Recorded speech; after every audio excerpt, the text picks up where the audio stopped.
Hindi naman ako kilala ng security mga kaplan. Kapag nakita nila ako dito, malamang kakalag ka rin nila ako. Oo nga, Candice. Parang wala akong nakikitang security mo dito. Ako lang ba ang hindi nakakita sa kanila? I am sure naman, Candice, na isang tawag mo lang, nandito na ang mga security mo, di ba? Pwede ba? Di ba sila hinahanap, ha? Hindi ko na kailangang iutos pa sa security namin na ipakaladkad ka dito. Dahil kayang-kaya ka ng kaladkarin ni Gail at ni Kenna. Ha? Ba't kami? Kayo na lang, dali na. Candice, saan yung toilet nyo dito? Tain-tain na ako eh.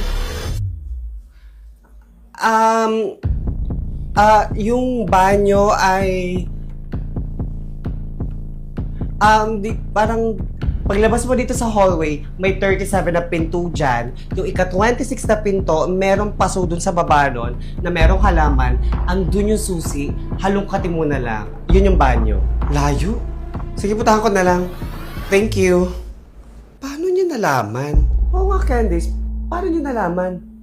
Malamang natantusan niya na yung banyo naming shitable.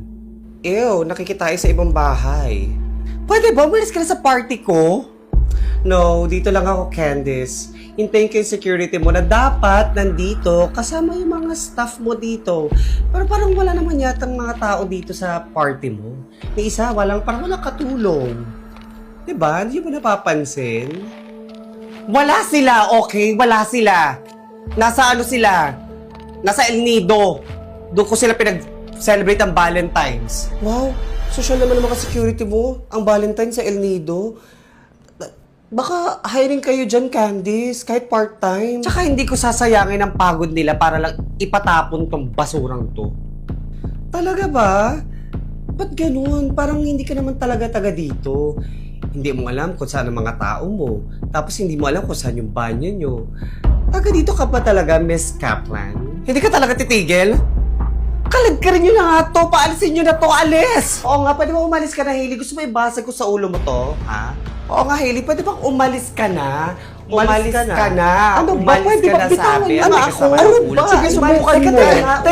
Teka, ano nangyayari dito? Anong ginagawa ni Miss Hailey dito? Perfect! Paalisin mo na nga yung babae niyan dito, Ma. Ma? Mama mo? Tinawag mo si Deidra na Ma? Mama mo ba siya? Hindi, mama mo. I mean, ma'am. Ma'am, paalisin mo na yung babae niyan dito, ma'am. Ang tawag kasi namin sa mga katulong namin dito ay ma'am. Oh, ma'am.